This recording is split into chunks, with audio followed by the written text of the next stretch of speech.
বিভিন্ন স্বাদের গল্প শুনতে অবশ্যই সাবস্ক্রাইব করুন তোমার আমার গল্প বাড়ি হানাবাড়ি। নমস্কার শ্রোতা বন্ধুরা, আমি ঋদ্ধি রয়েছি তোমাদের সঙ্গে। কেমন আছো? আশা করি ভালো আছো আর সবাইকে ভালো রেখেছো। তোমাদের বহু অনুরোধে আবার ফিরে এলো সুকান্ত দাসের কলমে ট্রাই ভৌতিক অভিযান সিরিজ। সেই সিরিজেরই আজকে ৪র্থতম গল্প, আরাকানের জঙ্গলে একটি ভয়ঙ্কর ভৌতিক গল্প। আজকে গল্প পাঠে এবং প্রধান চরিত্রে আসঞ্চন। চলো আর দেরি না করে গল্পটা শুনে নেওয়া যাক। গল্পটি শেষ পর্যন্ত শোনার অনুরোধ রইল।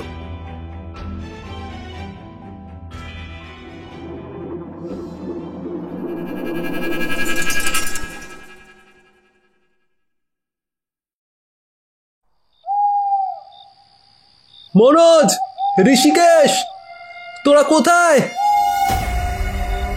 আমি প্রাণপণে চিৎকার করে প্রথমে ঋষিকেশকে, তারপরে মনোজকে ডাকলাম, কিন্তু তাদের কোনো সাড়া পেলাম না। শব্দটা কিন্তু এখনো আমার কানে আসছে। কোথা থেকে যে শব্দটা আসছে সেটা বুঝতে না পারলেও একটা শব্দ আমি পাচ্ছি। চারপাশে এত কুয়াশা এলো কোথা থেকে? আরে কুয়াশার মধ্যে কেমন একটা হলদে আলোর ভাব রয়েছে না? আমি এখানে এলাম কি করে? আমরা তো ছিলাম তাঁবুর মধ্যে।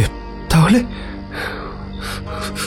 মনোজ, ঋষিকেশ, দেখ তোরা আমাকে ভয় দেখাবার চেষ্টা করিস না। এমনিতেই জায়গাটা কিন্তু বেশ অদ্ভুত। হ্যাঁ, একদম ভয় দেখাবি না। কোথায় আছিস তোরা? আমি চিৎকার করে ডাকলাম, কিন্তু চারপাশে সেই হলদে কুয়াশা ছাড়া আর কোনো কিছুই দেখা যায় না। সত্যি কুয়াশাটা বড়ই অদ্ভুত। এমন হলদে কুয়াশা আমি এর আগে কখনো দেখিনি।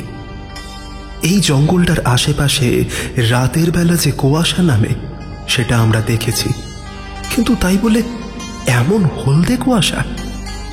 কোথাও একটা ভুল হচ্ছে।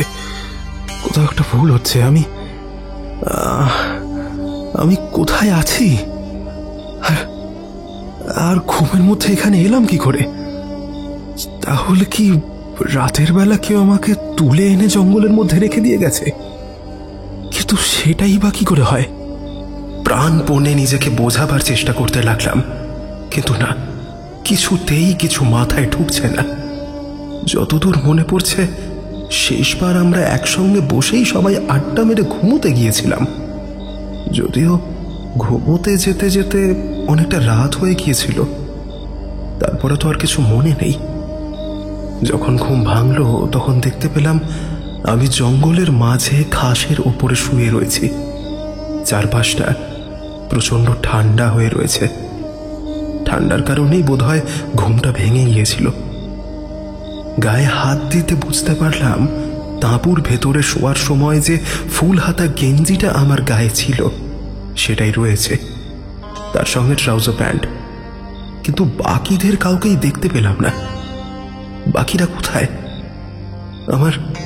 আমার গোটা শরীর একটা অজানা আশঙ্কায় ঠান্ডা হতে শুরু করেছে। ওই শব্দটা কোথা থেকে আসছে? এমন একটা শব্দ যেন মনে হচ্ছে কেউ বাঁশি বাজাচ্ছে, অথচ বাঁশির শব্দ তো এরকম নয়। মাথার মধ্যে যেন একটা ঝিমঝিম ভাব ছিল। আর ঠিক তখনই দেখতে পেলাম হলদেটে কুয়াশার মধ্যে আমার থেকে মাত্র কয়েক হাত দূরে কে যেন একটা দাঁড়িয়ে আছে। ওটা কি? ওখানে মনোজ নাকি ঋষিকেশ নাকি বিপিন? কে ওখানে? কুয়াশার সঙ্গে সঙ্গে একটা অদ্ভুত আলো চারপাশটায় ছড়িয়ে রয়েছে। সেই আলোর মধ্যে জিনিসটাকে অস্পষ্টভাবে দেখা যায়। একটা মানুষ নিজের গোটা শরীরটাকে মাটিতে উবু করে বসে থাকলে যেরকম হয় ঠিক তেমন। লোকটা আমার দিকে পিঠ করে দাঁড়িয়ে আছে। তার গায়ে একটা নীলচে রঙের কাপড়। মাথার চুলগুলো বেশ লম্বা, কাঁধের উপরে ছড়িয়ে রয়েছে সেটা। সে সামনের দিকে ঘুরে কিছু একটা করছে। আমি হাঁটতে হাঁটতে এগিয়ে গেলাম। তার একদম পিছনে এবার একটা শব্দ আসছে কেমন যেন। আরে কে ওখানে? আমার কথা শুনতে পাচ্ছ?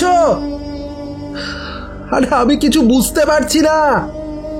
কি হচ্ছে আমার সাথে? তুমি... আমার কথাটা শেষ হলো না। ততক্ষণে হাঁটতে হাঁটতে লোকটার এক পাশে গিয়ে দাঁড়িয়ে পড়েছি।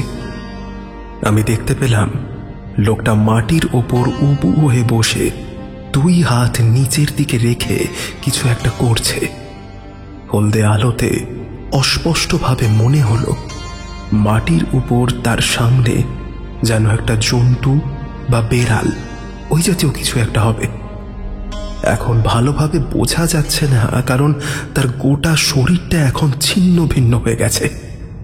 আর লোকটা তার শরীর থেকে রক্ত মাংস সহ দলা দলা কি যেন বার করে নিজের মুখে ভরছে। আমি চট করে মুখের দিকে তাকালাম, আর তাকাতেই একটা অদ্ভুত আর্তনাদ আমার মুখ দিয়ে বেরিয়ে এলো। আমি ছিটকে গেলাম সেই হলদে কুয়াশার মধ্যে। আর ঠিক তখনই সেই সুরেলা বাঁশির মতো শব্দটা আবার শোনা গেল। এটা কি দেখলাম আমি? লোকটার চোখ নাক বলতে তো কিছুই নেই, শুধু মুখমণ্ডলের মাঝখানে একটা অদ্ভুত মুখ। মুখের মধ্যে যেন অদৃশ্য দাঁত। আর সে তো বেড়ালের মতো জন্তুটার রক্ত মাংসগুলো চিবিয়ে চিবিয়ে খেয়ে চলেছে।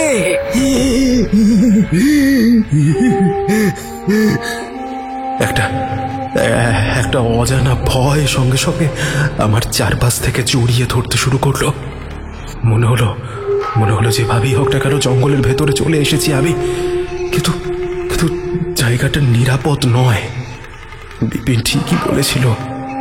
আরাকানের জঙ্গল দিনের বেলা ভালো, কিন্তু অন্ধকার নামার পর ওই জঙ্গলের ভেতরে অনেক কিছুই কিন্তু হয়। তাই ভাই সাবধান, আগে থেকেই বলছি, অন্ধকার নামার পর থেকে খুব দূরে তোমরা যেও না। বিপদ হলে এই জঙ্গলে কিন্তু রাতের বেলা কেউ বাঁচাতে আসবে না, আগে থেকেই বলে দিলাম। আমি বুঝতে পারলাম বিপিন মিথ্যে কথা বলেনি। প্রচন্ড ভয়ে ছিটকে গিয়ে আমি মাটির উপরে পড়ে গিয়েছিলাম। কোনো রকমে উঠে দাঁড়ালাম। গোটা শরীরটা যেন আরো বেশি ঠান্ডা হয়ে আসছে। তাছাড়া গোটা শরীরের উপরে যেন কিসের চাপ পড়ছে আমার। যেন মনে হচ্ছে অদৃশ্য কোনো দড়ি দিয়ে শক্ত করে আমার হাত পা এমনকি গোটা শরীরটাকে কেউ বেঁধে রাখতে শুরু করেছে। এমন একটা প্রচন্ড চাপ আমার গায়ের উপর পড়ছে।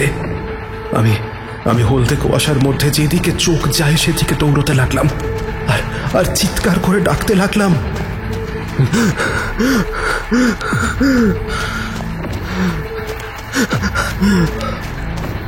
মনোজ, ঋষিকেশ, তোরা কোথায়?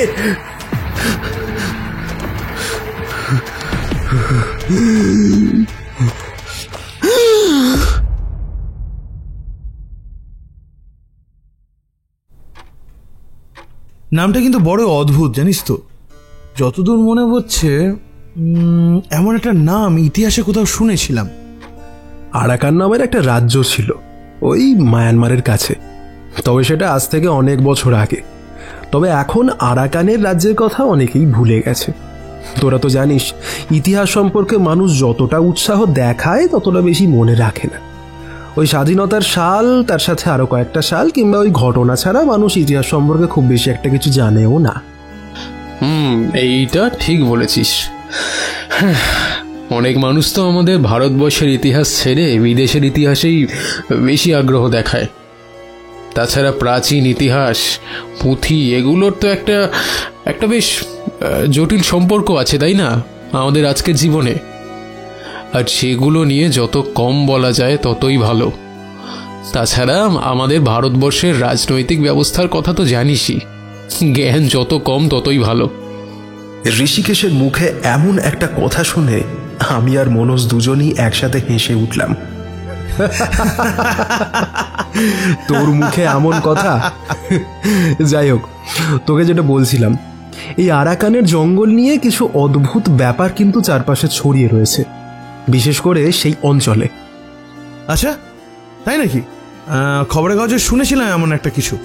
তবে আমাদের যেখানে যাবার কথা সেই জায়গাটা আসলে কোথায় বলতো? মানে এই আরাকানের জঙ্গলে আমরা যাব কোথা থেকে? আসামের কাছে একটা জায়গা আছে বিনগাঁও। বিনগাঁওয়ের একদম শেষ প্রান্তে রয়েছে এই আরাকানের জঙ্গল। জঙ্গল খুব একটা বড় নয়, মোটামুটি লম্বায় আর চওড়ায় মিলিয়ে ওই 15 কিলোমিটারের মতো। কিন্তু এই জঙ্গলে একটা অদ্ভুত বিশেষত্ব আছে জানিস? আমার কথায় মনোজ আর ঋষিকেশ ততক্ষণে বেশ কৌতূহলী হয়ে উঠেছে। জঙ্গলের গাছগুলো বেশ ঘন, এতটাই ঘন যে তার ডালপালার জন্য দিনের বেলাতেও জঙ্গলের মধ্যে নাকি সূর্যের আলো সবসময় প্রবেশ করতে পারে না। এই কারণেই আরাকানের জঙ্গল একটু ঠান্ডা। চারপাশে পাহাড়ি এলাকার মাঝে এই জঙ্গল একটু নিচের দিকে, চারদিকে উঁচু উঁচু পাহাড়, মানে আসামের দিকটা যেমন হয় আর কি। আর নিচের দিকে মাঝামাঝি জায়গায় এই জঙ্গলটা। তাই এই জঙ্গল প্রবেশের একটাই মাত্র পথ রয়েছে, বাকি যে দিক থেকেই আসতে না হয় কোনো, তাকে ওপর থেকেই নিচের দিকে নামতে হবে। তবে জায়গাটা পাহাড়ি হলেও খুব একটা বেশি উঁচু নয় জানিস তো। একটু কষ্ট করলে কেউ না কেউ পাহাড়ের ওপরে উঠতে কিংবা নিচে নামতে পারে। কিন্তু হঠাৎ করে আরাকানের জঙ্গলের কথা কেন? হ্যাঁ, কতদিন হয়ে গেল বলতো? আমরা সেই বাড়িটায় ঘুরতে যাওয়ার পর থেকে আর কোনো জায়গায় যাইনি। এবার একটু ভালো কোনো জায়গায় যাওয়ার কথা ভেবেছিলাম, তাই বলে শীতের সময় জঙ্গলে? হ্যাঁ, শীতের সময় কিন্তু জঙ্গল খুব একটা খারাপ লাগবে না, কিন্তু জঙ্গলে কি যেন আছে বললি। দেখ, ভূত প্রেতের ব্যাপার হলে কিন্তু আমি নেই। প্রত্যেকবার ঘুরতে গিয়ে এমন কিছু সমস্যায় জড়িয়ে পড়া, এই আমার ভালো লাগে না।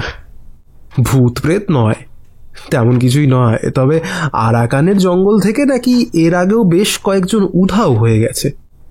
শেষের কথাটা বাধ্য হয়েই বলতে হলো, কিন্তু আমার কথায় মনোজ আর ঋষিকেশ রুদ্ধশ্বাসে আমার দিকে তাকালো। বললাম, দেখ, বাকি কিছু আমি জানি না। সেখানকার স্থানীয় লোক এবং সেখানকার মানে এই দিকের খবরের কাগজে ব্যাপারটা বেরিয়েছিল।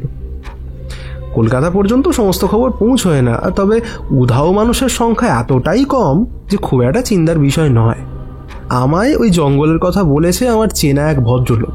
সে আসামের জঙ্গলে কাঠের ব্যবসা করতে যাওয়া একজনের কাছ থেকে সমস্ত ব্যাপারটা জেনেছে, তাই তিনি ওই জঙ্গলের কথা আমায় বলেছেন। আর সম্প্রতি সেই ভদ্রলোক আবার আসামে গিয়েছিলেন এবং তখনই আমার এই চেনা ভদ্রলোককে তিনি সমস্ত কথা জানান।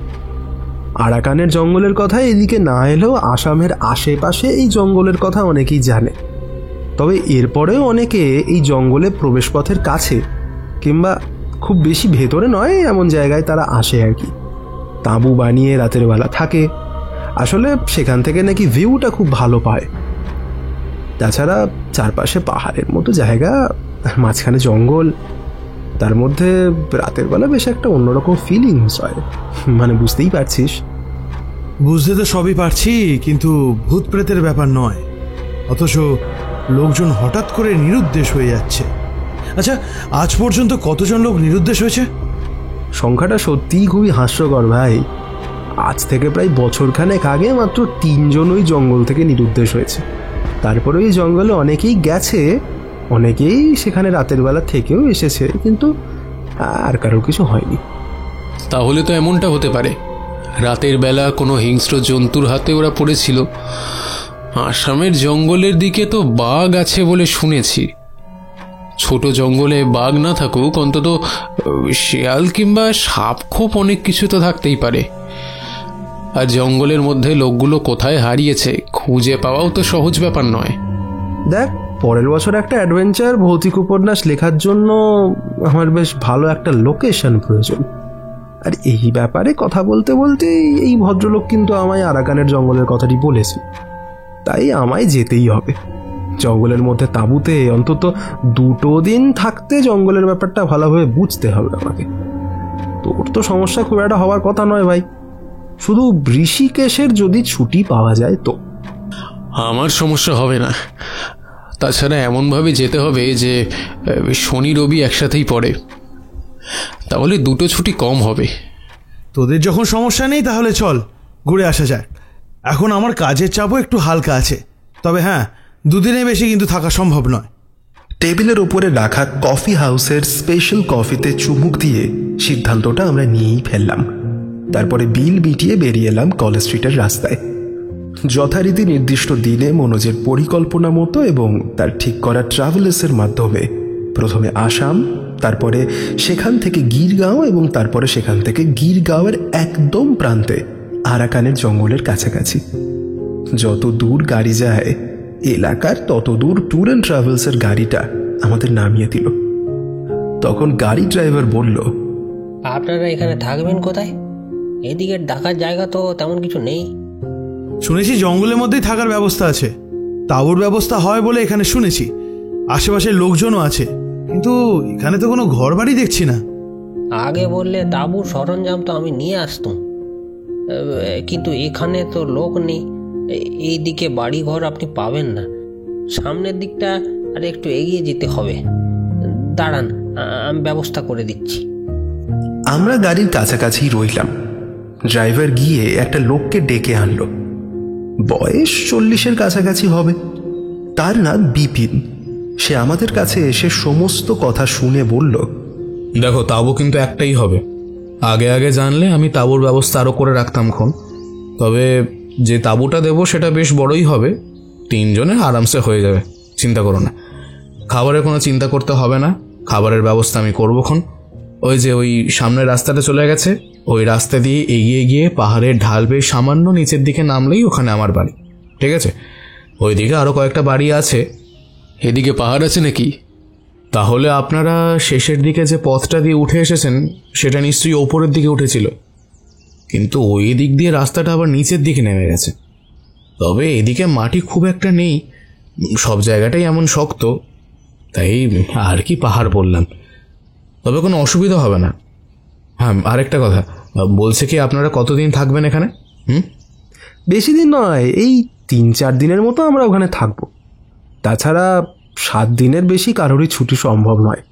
3-4 দিন থাকলেই হয়ে যাবে। শুনেছিলাম 3 জন লোক বছরখানেক আগে নাকি হারিয়ে গিয়েছিল। ও, আপনারা শুনেছেন? তাহলে ভালো, শুনে থাকলেই ভালো। এই জন্যই এখন আর এদিকে লোকজন আসে না। জঙ্গল তো খুব একটা ভালো জায়গা কখনোই নয়। তাছাড়া জঙ্গলে কত কিছু যে আছে কে আর বলবে। কিন্তু রাতের বেলা একটু সাবধানে থাকলে আর কোনো সমস্যা হয় না। তারা হয়তো কোথাও চলে গেছে, তারা জঙ্গলের মধ্যে কোনো বিপদে পড়েছিল। এত বড় জঙ্গল পুরো তো আর খুঁজে দেখা সম্ভব নয়। তবুও লোকাল পুলিশ চেষ্টা করেছিল। ওই একটা দলের জন্যই জায়গাটার নাম এত বদনাম হয়ে গেল। আগে জানেন অনেক লোক আসতো এখানে, এখন লোকজন আসতেও চায় না। অনেকটা কমে গেছে লোকজনের আশা।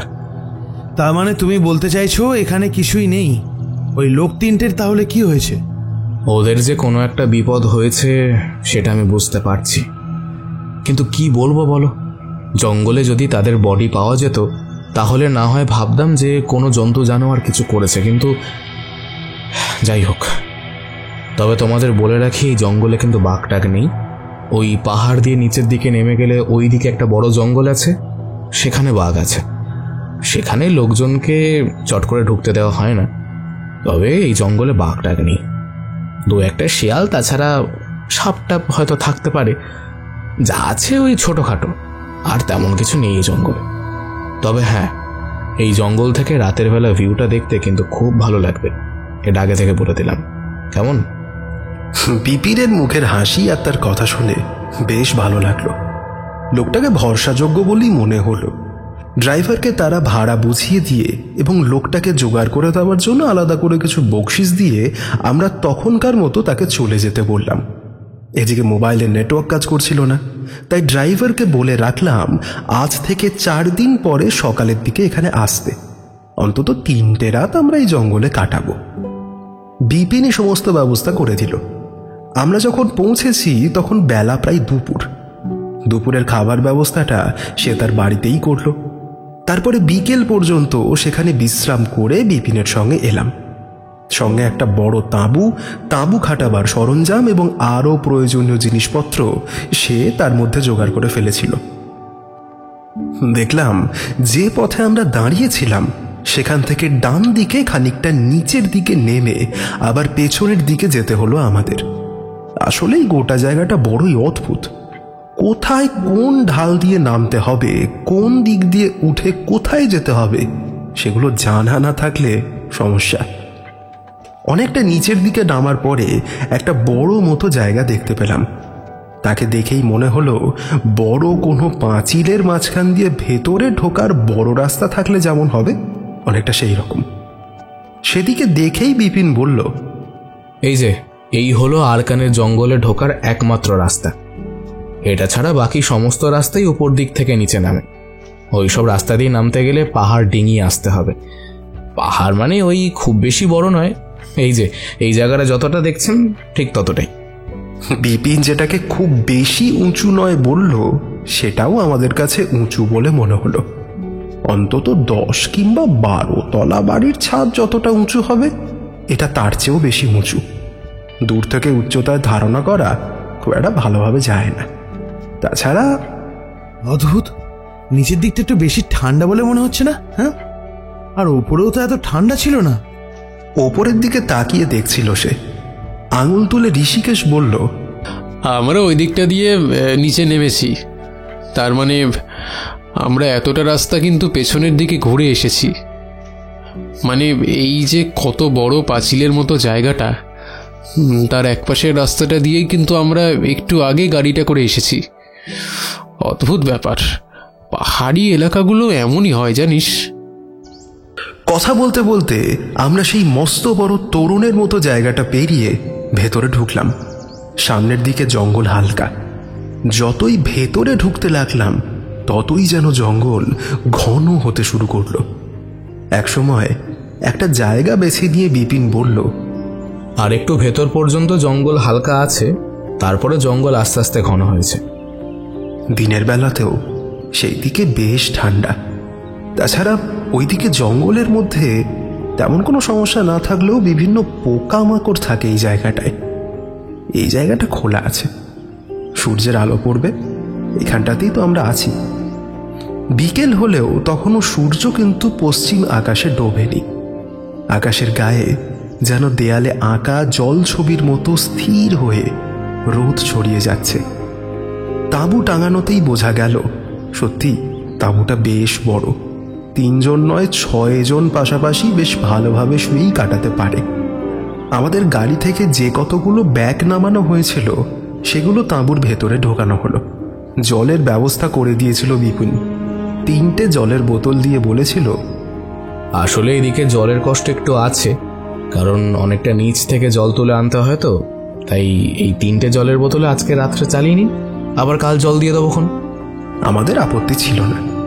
খাওয়া দাওয়ার পরে বিশ্রাম নিয়ে শরীরটা বেশ চাঙ্গা হয়েছিল। তাই বিপিন সমস্ত কিছু গুছিয়ে দিয়ে আমাদের নিয়ে জঙ্গলের ভেতরের দিকে চলল। বুঝতে পারলাম এইদিকে যে সমস্ত গাছ রয়েছে তাদের মধ্যে শাল আর শিমুল গাছ ছাড়া অন্য কোনো গাছ আমরা চিনি না। যেখানে তাঁবু ছিল সেখানে গাছপালা খানিকটা কম, কিন্তু সামনের দিকে এগোতেই মনে হলো গাছপালা যেন বেড়ে গেছে। গাছপালার ফাঁক দিয়ে কিন্তু দূরের উঁচু জায়গাগুলো ভালো দেখা যাচ্ছে। সত্যি শান্তন, তোকে যে খবরটা দিয়েছে সে মিথ্যে বলেনি। জায়গাটা একটা চৌবাচ্চার মতো বলে মনে হচ্ছে। শুধু যদি বাইরের দিকে বেরোনোর রাস্তা না থাকতো তাহলে। একসময় এই রাস্তাটাও ছিল না। তারপরে পাহাড়ের ওই দিকটায় কোনো একটা সময় ভূমিকম্প কিংবা অন্য কারণে জায়গাটা ভেঙে পড়ে। পরবর্তীকালে পাথরগুলো সরিয়ে ফেলা হয়। সেখান থেকে তারপরে আসামের জঙ্গলে ঢোকার রাস্তা তৈরি হয়। আচ্ছা, একটা ব্যাপার তোরা লক্ষ্য করেছিস? জঙ্গলের মধ্যে কোথাও কিন্তু কোনো শব্দ নেই। আমরা যা কথা বলছি তাই, ব্যাস। তাছাড়া আর কোথাও কোনো শব্দ শোনাই যাচ্ছে না। অন্যান্য জঙ্গলে অন্তত বিকেলের দিকে পাখির ডাক কিংবা। ঋষিকেশের কথা শেষ হতে না হতেই পাখির ডাক শোনা গেল। একটা নয়, একসাথে অনেকগুলো পাখির ডাক। আর তখনই আকাশের দিকে তাকাতেই দেখতে পেলাম কালচে লাল রঙের কয়েকটা পাখি। যদিও দূর থেকে দেখেছি, রং ভালোভাবে বোঝা গেল না। ডানা মেলে একসাথে উঠতে লাগলো তারা আমাদের পেছন দিকে। চলুন তাঁবুতে ফিরে যাই, আপনাদের সবকিছু দেখিয়ে দিই আগে। একটু পরে সূর্য ডুবে যাবে, আর তখন এখানে না থাকাটাই ভালো। চলুন চলুন। সে কি, তুমি তো বললে যে রাতের বেলা জঙ্গলের ভিউটা বেশ ভালো লাগবে, তাহলে রাতের বেলা জঙ্গলে থাকাটা ভালো নয় কেন বলছো? হ্যাঁ, তো আসলে তখন ব্যাপারটা মনে হয়নি, কিন্তু এখন ব্যাপারটা মনে হচ্ছে। এই সমস্ত কিছু আপনারা বুঝবেন না, জঙ্গলের অনেক ব্যাপার আমরা বুঝতে পারি। কিছু কথা বলছি, সেটা শুনুন। আজকে রাতে জঙ্গল থেকে বাইরে বেরোবেন না। তাঁবু থেকে যদি কোনো কারণে বেরোতে হয় তাহলে একজনের বেশি বাইরে বেরোবেন, আর তাঁবু থেকে খুব বেশি দূরে কিন্তু যাবেন না। গভীর জঙ্গলে তো একদমই ঢুকবেন না। হঠাৎ করেই বিপিনের গলাটা কেমন যেন বদলে গেছে মনে হলো। এতক্ষণ সে হাসতে হাসতে স্বাভাবিকভাবেই কথা বলছিল, কিন্তু পাখির ডাকগুলো শোনার পর থেকেই হঠাৎ করেই যেন একটা কি হয়ে গেছে তার। কি হলো বলতো? বিপিনের মুখটা কেমন হয়ে গেছে। এছাড়া ভয়টায় পেয়েছে বলে মনে হচ্ছে, কিন্তু ভয় পাওয়ার মতো তো কিছু হয়নি। আমরা তো ওর সাথেই ছিলাম। কিছু একটা ব্যাপার তো আছেই। এই জঙ্গলটা এতটা অন্যরকম কেন? কেন অন্যরকম সেটা তো ঠিক, দেখ কিছু একটা ব্যাপার তো আছেই। ঋষিকেশের কথাটা পুরোপুরি মিথ্যে নয়। জঙ্গলে কিছু একটা আছে। ওই যে বড় দরজার মতো জায়গাটা পেরিয়ে জঙ্গলের ভেতরে ঢোকার পরেই কিছু একটা মনে হয়েছিল। তবে ব্যাপারটা ঠিক কি মনে হয়েছিল তা বলে বোঝানো সম্ভব নয়। সকলেরই সিক্স সেন্স বলে একটা ব্যাপার আছে, সেটা মাঝে মাঝে আমার কাজ করে। তবে আমার চেয়ে বেশি কাজ করে ঋষিকেশের, সেটা আমি জানি। ঋষিকেশের মুখটা দেখলাম কেমন যেন হয়ে গেছে। আমরা দেরি করলাম না। অজানা জায়গা, তারপর এখানকার গাইড একমাত্র বিপিন। তার কথা না শুনে কোনো বিপদে পড়ার ইচ্ছে আমাদের নেই। তাছাড়া জঙ্গল দিন হোক বা রাত সবসময়ই ভয়ঙ্কর। কোনো মানে হয়? হ্যাঁ, 3টে রাত এখানে থাকার জন্য আমরা এসেছি, অথচ অন্ধকার নামার পরে নাকি তাঁবুর বাইরে বেরোনো যাবে না। বেরোলে দুজনকে একসাথে বের হতে হবে। আরে যদি প্রকৃতির ডাক আসে, কিংবা মনে করো কোনো গাছকে ভিজিয়ে দেওয়ার ইচ্ছা হলো, তখন কি করবে? হ্যাঁ, তখনও দুজনকেই যেতে হবে, কিছু করার নেই। দেখ একটা কথা, তোরা হয়তো বিশ্বাস করবি না, কিন্তু আমি বিশ্বাস করি। প্রত্যেকটা জঙ্গলেরই না একটা করে আলাদা এনার্জি থাকে। পৃথিবীতে প্রত্যেকটা স্থানের একটা ম্যাগনেটিক ফিল্ড আছে। সেই ম্যাগনেটিক ফিল্ডের জন্য প্রত্যেকটা স্থানের একটা আলাদা এনার্জি কাজ করে। এই এনার্জিগুলো কখনো বাড়ে, আবার কখনো কমে। আর এই জঙ্গলে লোকজনের পা কিন্তু খুব একটা পড়েনি, তাই এই এলাকার এনার্জি কেমন সেটা কারোর পক্ষে বোঝাটা কিন্তু সম্ভব নয়। এতদিন তোর মুখে ভূত প্রেতের কথাই শুনেছি, এখন আবার এনার্জি? ঋষিকেশ মিথ্যে বলেনি।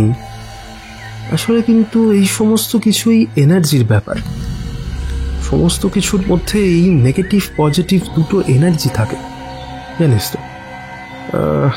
এবার কখন কোর এনার্জি বেশি কাজ করে সেটা লোকেশন স্পেসিফিক ব্যাপার। অনেক ব্যাপার আছে যেগুলো আমরা জানি না, তাই সাবধানে থাকাটাই ভালো নয় কি? তুই এ কথা বলছিস? হ্যাঁ, তোর জন্যই তো আমরা এখানে এসেছি, আর এখন তুই বলছিস তাঁবুর মধ্যে বন্দি হয়ে থাকবো? শোন ভাই, যদি এইরকম বন্দি হয়ে থাকতেই হয় তাহলে আমি কালই এখান থেকে চলে যাব। সারাদিন ঘুরে দেখবো, সন্ধ্যাবেলা হোটেলে গিয়ে পেট ভরে খেয়ে আরামসে ঘুমাবো। তাঁবুর মধ্যে বন্দি হয়ে থাকার জন্য এই জঙ্গলে আসিনি, এই বলে দিলাম। বুঝতে পারছিলাম মনোজ রাগ করেছে, কিন্তু কিছু করারও নেই। বিপিনের মুখটা দেখে আমারই খটকা লেগেছিল। তাছাড়া ঋষিকেশও কেমন যেন গম্ভীর হয়ে গেছে। একটু পরে কিন্তু মনোজের রাগ কমে গেল। সে ঋষিকেশের কাছে এগিয়ে গিয়ে বলল, তার মানে তুই বলতে চাইছিস যে এই জঙ্গলে সত্যি সত্যি কিছু একটা আছে, তাই তো? কিন্তু এই বিপিন নামের লোকটা তো বললো এখনো পর্যন্ত এই জঙ্গলে কিছু হয়নি। কিছু হয়নি মানে ও কোনো বিপদ হয়নি সে কথা বলেছে কি? কিন্তু জঙ্গলের মধ্যে যে কিছু একটা আছে সেটা তো নিজেও ভালোভাবে বুঝতেই পারছিস নাকি? তার জন্যই তো আমাদের রাতে বেরোতে বারণ করেছে ওরা। আর একটা ব্যাপার খেয়াল করেছিলি? ওই পাখির ডাকটা শোনার পর ও কিন্তু একবারও আকাশের দিকে তাকায়নি। আমি কিন্তু এই ব্যাপারটা খেয়াল করিনি। আমি আকাশের দিকে তাকিয়েছিলাম, কিন্তু মনে হয়েছিল পাখির ডাক শোনার পরেই বিপিন কেমন ভয় পেয়ে গেছে। এই দাঁড়া, তার মানে তুই বলতে চাইছিস সেই পাখিগুলোকে আমরা 3জন দেখলেও বিপিন দেখেনি? কিন্তু কেন? হ্যাঁ, বিপিন পাখিগুলোর দিকে তাকিয়ে দেখলো না কেন? ঠিক তখনই বিপিনের ভয় পাওয়ার মতো কি একটা হয়ে গেল। সেই যে আমাদের জঙ্গল থেকে তাঁবু পর্যন্ত ফিরিয়ে নিয়ে এলো। আমাদের বিপিনের কথা শোনা দরকার।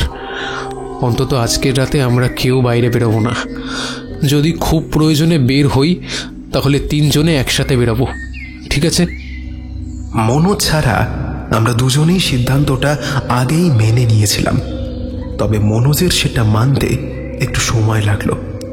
পরে বোধহয় মনোজ নিজেও বুঝতে পেরেছিল আসলে শুধু শুধু জোর করে অজানা অচেনা জায়গায় জেদ দেখিয়ে কোনো লাভ নেই। তাই সেও মেনে নিল। রাতের জন্য খাবারের ব্যবস্থা বিপিন করে দিয়ে গিয়েছিল। রাতে তাড়াতাড়ি সেই সমস্ত খাবার খেয়ে অনেকক্ষণ পর্যন্ত আমরা তাঁবুর মধ্যে বসে গল্পগুজব করে একসময় ঘুমোতে চলে গেলাম। পরদিন সকালে যখন ঘুম ভাঙল, তাকিয়ে দেখি আমার পাশে মনোজ কিংবা ঋষিকেশ কেউ নেই। ধরফর করে তাঁবুতে উঠে বসলাম। দেখি সামনের দরজাটা খোলা। হু হু করে ঠান্ডা বাতাস ভেতরে এসে ঢুকছে। একেতেই শোবার সময় সমস্ত কিছু খুলে একটা লম্বা ফুলহাতা গেঞ্জি আর তার সাথে একটা ট্রাউজার প্যান্ট পরে শুয়েছিলাম। তাঁবুর কাপড়টা বেশ মোটা, ভেতরে হাওয়া ঢুকতে পারে না, তাই ঠান্ডাও খুব একটা লাগছিল না।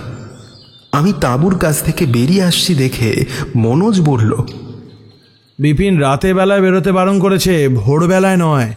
বাইরে বেরিয়ে দেখ আকাশটাকে, কি সুন্দর লাগছে। বাইরে বেরিয়ে এসে দেখলাম সত্যি আকাশটা সুন্দর লাগছে। এখান থেকে মাথার উপর বেশ খানিকটা খোলা জায়গা। এখান থেকে আকাশ ভালোভাবেই দেখা যায়। পূব আকাশে সূর্য উপরে উঠতে শুরু করেছে, সেদিকটা নীল হয়ে আছে। ঋষিকেশ একদিকে আঙুল তুলে বলল, ওই দিকটা তাকিয়ে দেখ, ওই দেখ, ওই মেয়েটার মুখটা অনেকটা সায়ন্তনের মুখের মতো বলে মনে হচ্ছে না? এই নিয়ে ওরা হাসাহাসি করতে লাগলো। আমি চারপাশে তাকিয়ে দেখলাম, আর ফাঁকা মতো সেই জায়গাটাতেই তাকাতে দেখি বিপিন হাঁটতে হাঁটতে এদিকেই আসছে। আপনারা উঠে পড়েছেন এত তাড়াতাড়ি? তবে উঠে পড়বেন আমি জানতাম। আসলে আমি রাতে চিন্তায় ছিলাম। রাতে বাইরে বেরোননি তো? না, রাতে আমরা বের হইনি। কিন্তু রাতে বাইরে না বেরোনোর কারণটা কি ছিল শুনি? বাইরে যখন যাননি তাহলে সে কথা থাকুন। ওসব কথা বললে আপনার এখানে থাকতে হয়তো ভয় পাবেন। তবে রাতের বেলা বাইরে না বেরোলে আর কোনো চিন্তা নেই। একটা অদ্ভুত আশঙ্কা আমাদের মাথার মধ্যে ঘুরে ফিরে বেড়ালেও ব্যাপারটা তখন আমাদের মন থেকে চাপা পড়ে গেল। তাঁবু থেকে বেরিয়ে পোশাক বদলে নিয়ে বিপিনের সঙ্গে আমরা জঙ্গলের ভেতরে ঢুকলাম। কাল যেদিকে গেছিলাম আর সেদিকে নয়, ডান দিকের রাস্তা ধরে সামনের দিকে এগিয়ে গেলাম। এইদিকে শাল শিমুল গাছ ছাড়াও আরও বেশ কিছু গাছ রয়েছে, সেগুলো মাঝারি উচ্চতার। তবে বিপিন মিথ্যে বলেনি। একটু ভেতরে ঢুকতেই গাছের পাতা আর ডালগুলো জড়াজড়ি করে এমনভাবে জড়িয়ে আছে যে দিনের এই ভোরবেলাতেও সূর্যের আলো ভেতরে প্রবেশ করতে পারছে না। দিনের বেলাতেই এদিকে এমন অবস্থা হলে রাতের বেলা কি হবে? রাতের বেলা বোধহয় এখানে চাঁদের আলো কেন, অন্য কোথাও অন্য কোনো আলো ভালোভাবে ঢুকতে পারে না। রাতের বেলা এদিকে কেউ চলে এলে পথ ভুল করে ফেলতে পারে। তাছাড়া জঙ্গলটা আপনারা বাইরে থেকে যতটা বড় বলে মনে করছেন, এ জঙ্গল তার চেয়েও কিন্তু অনেক বড়। আর রাতের বেলায় জঙ্গলে বেশি দূর যেতে না বলার আরেকটা কারণও কিন্তু এটা নয়। আমরা জঙ্গলটা ঘুরে দেখতে এসেছি। তাছাড়া সায়ন্তনের নতুন উপন্যাসের জন্য এই অভিজ্ঞতা তার খুব কাজে লাগবে। তাই দিনের বেলাতেও ঘুরলেও আমরা অনেক কিছু দেখতে পাবো। তাহলে আর দেরি কি, তাহলে চলো। কিন্তু এই দিকটা কি আছে? জঙ্গলের ভেতর তেমন কিছু আছে বলে তো মনে হয় না। অনেক পুরনো একটা গাছ আছে এই যে ঠিক এই দিকটায়। আসলে গাছটার ওপর অনেক বছর আগে কোনো এক সময় বাজ পড়েছিল। গোটা গাছটা কালো হয়ে গেছে, ওপরের দিকটা ভেঙে গেছে, কিন্তু সেই বাজ পড়া গাছের বেশ খানিকটা অংশ এখনো টিকে রয়েছে। এছাড়া এখানকার স্থানীয় অনেকেরাই মনে করেন ওই বাজ পড়া গাছের কাছে জঙ্গলের কোনো দেবতা কিংবা অপদেবতা বাস করে। তাই জায়গাটাকে ওরা অন্ধকার নামার পরে এড়িয়ে চলে। তবে দিনের বেলা সেখানে যাওয়া যেতেই পারে, দূর থেকে দেখতে হবে। তবে গাছের জায়গাটাকে ছোট্ট ছোট্ট বাঁশের বেড়া দিয়ে ঘিরে রাখা হয়েছে। কেমন অপদেবতা? কোন অপদেবতা? আসলে এই জঙ্গল অনেক পুরনো। তাছাড়া এই বাজ পড়া গাছ কিংবা সমস্ত কিছু আরো আগের। তখন এদিকটায় মানুষের বসবাস শুরু হয়নি ঠিকভাবে। তখন নাকি একদল অতি প্রাচীন লোক এই অঞ্চলে থাকত।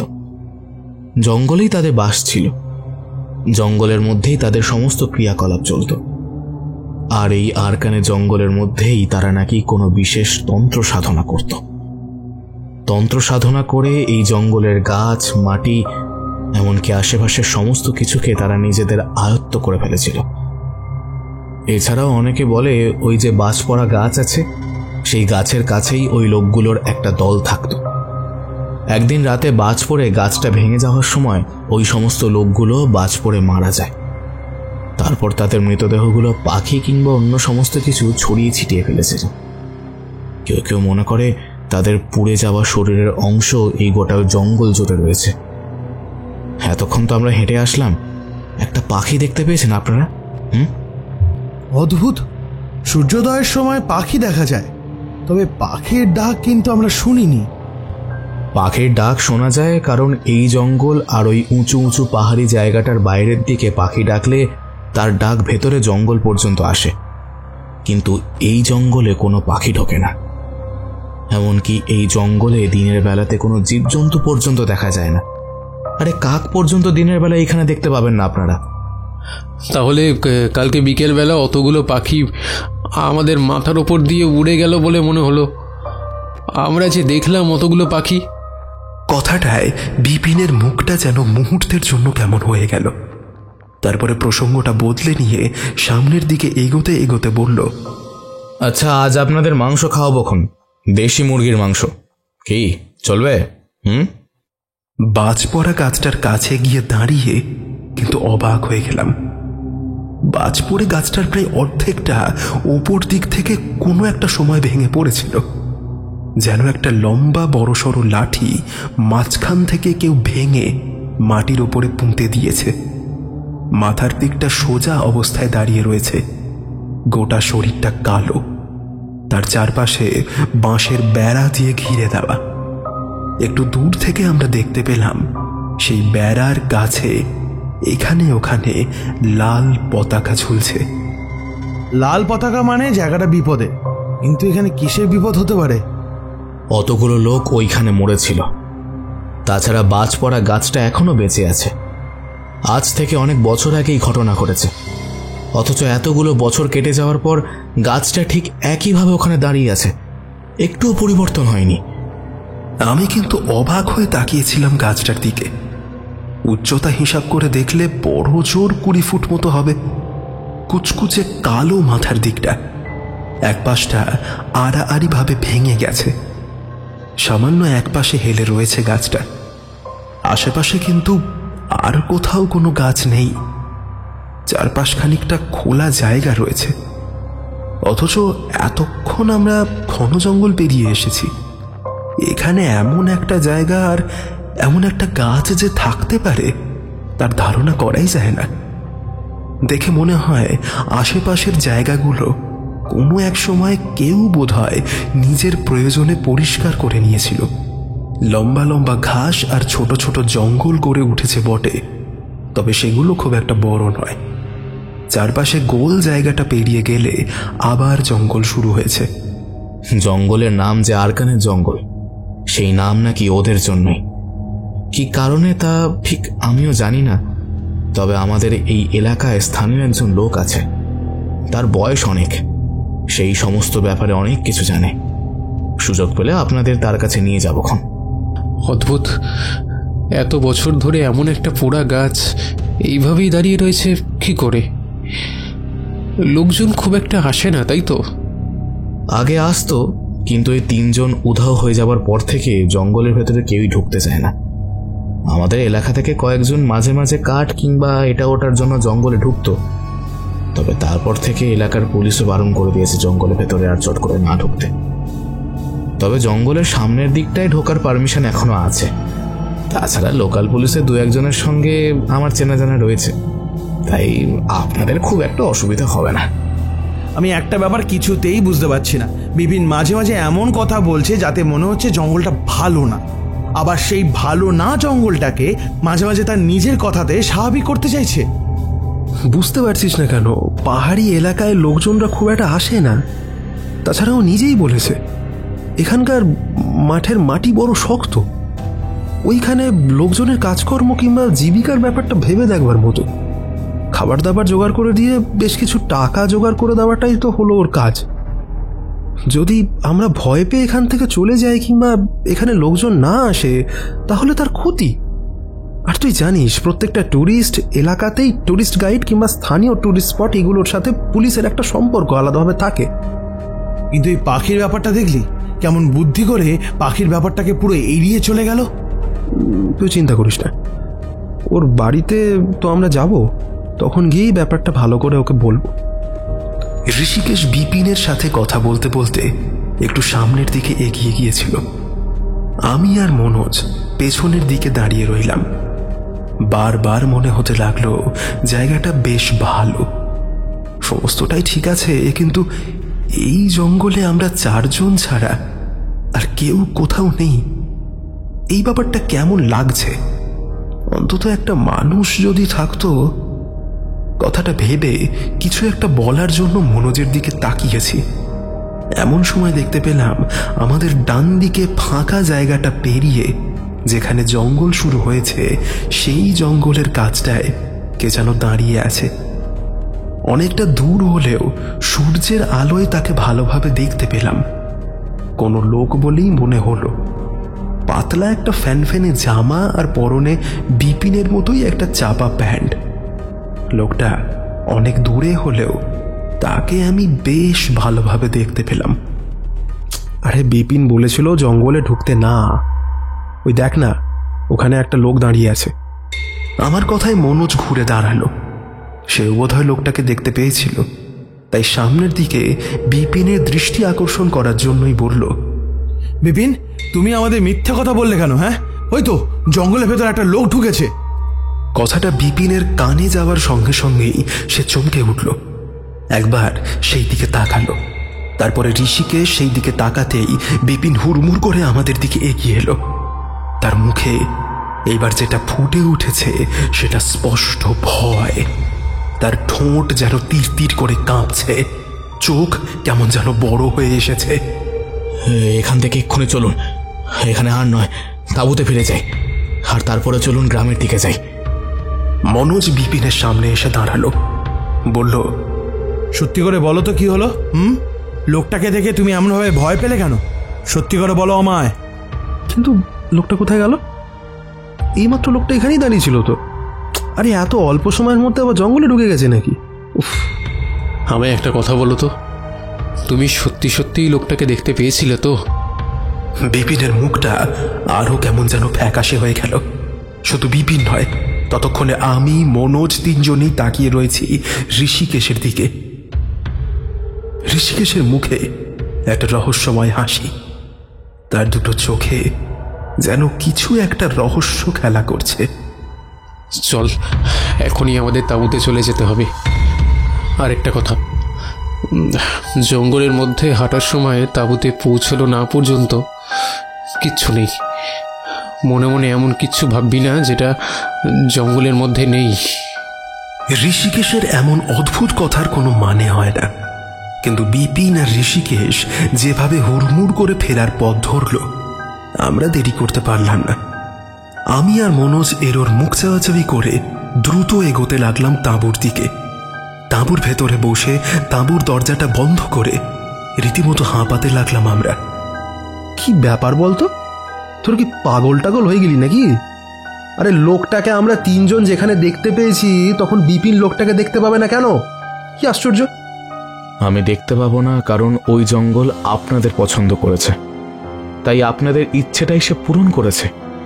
তাই আপনাদের মধ্যে যে কারোর একজনের ইচ্ছে পূরণ করলেও বাকি সকলেই তাকে দেখতে পাচ্ছে, কিন্তু আমি দেখতে পাবো না কারণ আমি এখানকার লোক। অনেক হয়েছে, আর নয়। তোমার এই সমস্ত বেকার কথা না আমি অনেকক্ষণ ধরে শুনছি। কাল সারা রাত আমরা তাঁবুর ভেতর বসে কাটালাম, আর এখন স্পষ্ট দেখতে পেলাম লোকটা দাঁড়িয়ে আছে, অথচ তুমি বলছো আমরা ভুল দেখছি। আর ঋষিকেশ, তুই তো বেশ ওর তালে তালে তাল মেলাচ্ছিস কেন রে? কি হয়েছে? অতি সহজ একটা ব্যাপার, তোরা বুঝতে পারছিস না। এই জঙ্গলে এনার্জির কথা তোদের আমি আগেই বলেছিলাম। বিপিন কি বলল তখন? ওই বাজ পড়া গাছটার কাছে অনেকগুলো লোক মরেছিল, যারা এই জঙ্গলে অনেক বছর ধরে থাকতো। তারা কিছু তন্ত্রমন্ত্র সাধনা করত। শুধু আমায় একটা কথা বল, ওই বাজ পড়ে কালো হয়ে যাওয়া গাছটা এত বছর ধরে একভাবে দাঁড়িয়ে রয়েছে কি করে? কোনোভাবে রয়েছে হয়তো, আর এমনটা তো থাকতেই পারে। তার নিশ্চয়ই একটা কারণ আছে, হয়তো আমরা বুঝতে পারছি না। কিন্তু তার সঙ্গে এগুলোর সম্পর্ক কি? কোনো একটা এনার্জি এই গোটা জঙ্গলটাকে খুব ভালোভাবে জড়িয়ে রেখেছে। সেই এনার্জিটার এমন কিছু ক্ষমতা আছে যেগুলো আমরা ধারণাও করতে পারছি না। আর সেই এনার্জিগুলোই আমাদের অনেক কিছু দেখাচ্ছে। ওই যে পাখিগুলো হঠাৎ করে তখন উড়ে গেল কেন? কারণ ঠিক তখনই আমি পাখির কথা বলেছিলাম, আর তারপরে কিন্তু পাখিগুলো দেখা গেল না। বিপিন কিন্তু একবারও মাথার উপরের দিকে তাকায়নি। আমরা প্রথমে ভুল ভেবেছিলাম, আমরা ভেবেছিলাম বিপিন পাখিগুলোর দিকে তাকায়নি, কিন্তু আসল কথা হলো বিপিন পাখিগুলোকে দেখতে পর্যন্ত পাইনি, কিংবা পাখির ডাকও শুনতেই পাইনি। আমি আর মনোজ অবাক হয়ে বিপিনের দিকে তাকাতেই বুঝতে পারলাম সে সত্যি কথাই বলেছে। যদি সেটাই হয় তাহলে সঙ্গে সঙ্গে বিপিন আমাদের ওখান থেকে ফিরিয়ে নিয়ে এলো কেন? কারণ আপনাদের চোখ মুখ দেখে এবং আপনার কথা শুনে আমি বুঝতে পেরেছিলাম আপনারা মাথার উপর দিয়ে কোনো পাখিকে যেতে দেখেছেন এবং তার ডাক শুনতে পাচ্ছেন, অথচ আমি জানি আমি তাকে দেখতে পাবো না। তার মানে আজ যেই আমি ভাবলাম যে ওইখানে আর কোনো মানুষ নেই, ঠিক সঙ্গে সঙ্গে একটা মানুষকে আমি দেখতে পেলাম, তাই তো? আর তারপরেই তাকে মনোজ আর ঋষিকেশ দেখতে পেল, কিন্তু তুমি দেখতে পেলে না। আমি এখানকার লোক। এই জঙ্গল, মাটি, পাহাড়ের হাওয়া আমার গায়ে আছে। এই জঙ্গলের শক্তি আমার কিচ্ছু করতে পারবে না। তবে আপনারা একটু সাবধানে থাকবেন, কেমন? আপনাদের তিনজনকেই কিন্তু ওর পছন্দ হয়েছে, তাই আগে থেকে বলছি একটু সাবধানে থাকবেন। বিপিন, এবার বলো না যে বাজ পড়া গাছের কাছে যে অপদেবতার কথা আশপাশের লোকেরা বলে, সে অপদেবতার শক্তি এই জঙ্গলে রয়েছে, আর তারাই আমাদের পছন্দ করেছে। বিপিন কোনো উত্তর না করে মাথা নিচু করে রইল। বুঝতে পারলাম নিজের অজান্তেই ঘাড়ের কাছে ঠান্ডা একটা ভয়ের স্রোত বয়ে গেল। ভূত প্রেতে জঙ্গলে নেই, কিন্তু তাহলে যা আছে তাই বা কম কিসের? বিপিনের সঙ্গে দুপুরে তার বাড়িতে গেলাম। বিপিনের বাড়িতে বিপিন আর তার বউ ছাড়া আর কেউ থাকে না। আগের দিনে তাড়াহুড়ো করে চলে এসেছিলাম, তাই ঠিক বুঝতে পারিনি। বিপিনের বউয়ের হাতের রান্না অসাধারণ। এদিকটায় ঠান্ডা বেশি। দুপুরবেলা রোদের মাঝে বারান্দায় এসে বসে খেতে কিন্তু খুব একটা খারাপ লাগলো না। বিপিনের বউ আর বিপিন মিলে আমাদের খাওয়ানো দাওয়ানো দেখাশোনা করছিল, ওই তদারকি আর কি। কিছুক্ষণ আগেই ভয়ের সমস্ত কিছু কোথায় যেন উধাও হয়ে গেল। বিপিনের বাড়িতে তোলা জলে স্নান করে খাওয়া দাওয়া সেরে যখন আমরা বারান্দার কাছে রোদের মধ্যে বসলাম, তখন ঠান্ডা আর গরম মিলিয়ে একটা অদ্ভুত অনুভূতি আমাদের গায়ে লাগতে শুরু করে। একটা বড় মাদুরের মতো কিছু একটা বিছিয়ে দিয়েছিল তারা, তাতে বসে আমরা আরাম করছিলাম। এমন সময় বিপিন এসে বলল, আপনাদের বলেছিলাম না আমাদের এই এলাকায় একজন বৃদ্ধ মানুষ আছে, জঙ্গলের ব্যাপারে তিনি অনেক কিছুই জানেন। যদি আপনারা চান তাহলে একবার তার কাছে যাওয়া যেতে পারে।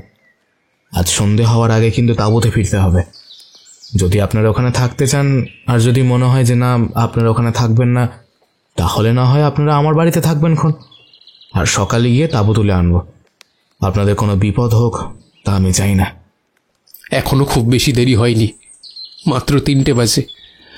আমি হিসেব করে দেখেছি, কালকে সূর্য ডুবতে ডুবতে প্রায় 5টার কাছাকাছি হয়েছিল। চলো তার সঙ্গে দেখা করে আসি। তবে রাতের বেলা তো কোনো সমস্যা নেই, তাহলে আবার কি, চলো দেখা করে আসি। ঋষিকেশের কথায় সকলেই রাজি হলো। বিপিনের সঙ্গে আমরা তার বাড়ির পেছনের দিকের ঢালু রাস্তা ধরে প্রায় মিনিট 5 হেঁটে একটা বাড়িতে গিয়ে পৌঁছলাম। এদিকের বাড়িগুলো ছোট ছোট, সামনে উঁচু নিচু বারান্দা, তারপরে ছোট ঘর, তার উপরে আবার ছোট একটা বারান্দা। ঘরের মধ্যেই লোকটা বসেছিল। তার পরনে একটা হালকা ঢিলে সাদা রঙের পোশাক। পোশাকটা কেমন যেন ময়লা হয়ে গেছে। মাথার চুল লম্বা, ঘাড় ছাড়িয়ে পিঠের কাছে গিয়ে পড়েছে। গোফদারি রয়েছে, মাথার উপর একটা লাল রঙের টুপি চাপিয়ে রাখা। তার হাতে একটা অদ্ভুত পাথরের মালা। সেই মালাটা নিয়ে সে কি যেন একটা বিড়বিড় করে বলছিল। আমরা গিয়ে পৌঁছতেই প্রথমে চুপ করলো সে, তারপরে ঝাপসা হয়ে আসা চোখে আমাদের দিকে তাকিয়ে দেখলো কিছুক্ষণ। কে এসেছে? বিপিন নাকি? বিপিন সাড়া দিতেই বিপিনের সঙ্গে স্থানীয় ভাষায় কিছু কথা হলো যেন। কিছু কিছু বুঝতে পারলাম, আবার কিছু কিছু বুঝতে পারলাম না। বুঝলাম বৃদ্ধ বাংলা জানলেও তার বাংলার মধ্যে কেমন যেন একটা তাদের ভাষার টান রয়েছে। আমি সমস্ত কিছুই বলে দিয়েছি, আপনারা বসুন। আমরা বসতেই বৃদ্ধ একবার আমাদের 3 জনের দিকে তাকালো। বুঝতে পারলাম তিনি সোজাসুজি আমাদের কপালের দিকে তাকাচ্ছেন। তারপরে ঋষিকেশের দিকে তাকিয়ে বললেন, না না না, তোমার এখানে আসাটা একদম ঠিক হয়নি। তোমার মধ্যে অনেক কিছু আছে, আর তাই তোমায় তাদের পছন্দ হয়েছে। বাকিদের মধ্যেও আছে, তবে তা খুবই কম। তোমার মধ্যে অনেক বেশি আছে।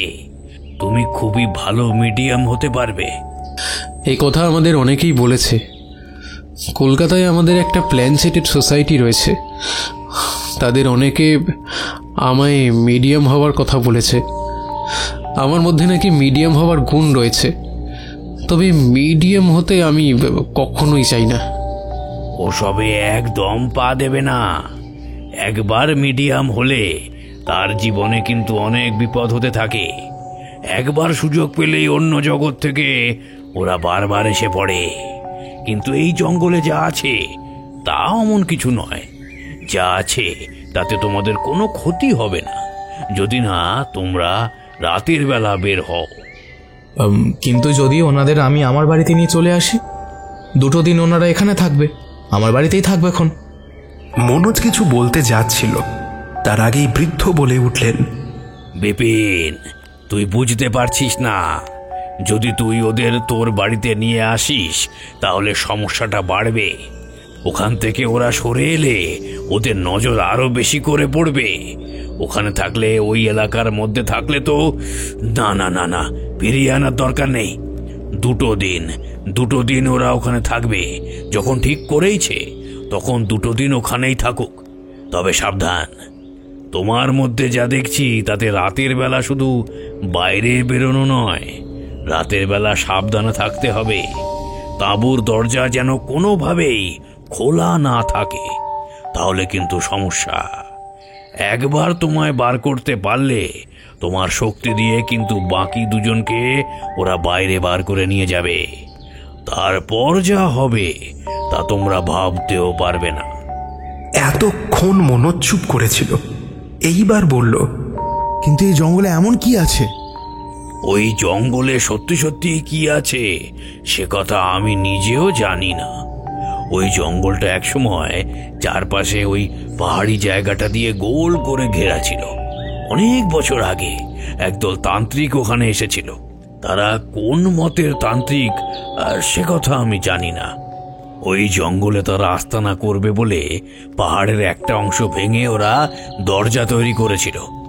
মানুষের পক্ষে পাহাড় ওভাবে ভেঙে দরজা তৈরি করা সম্ভব ছিল না, কিন্তু ওরা তন্ত্রশক্তির মাধ্যমে তা করেছিল।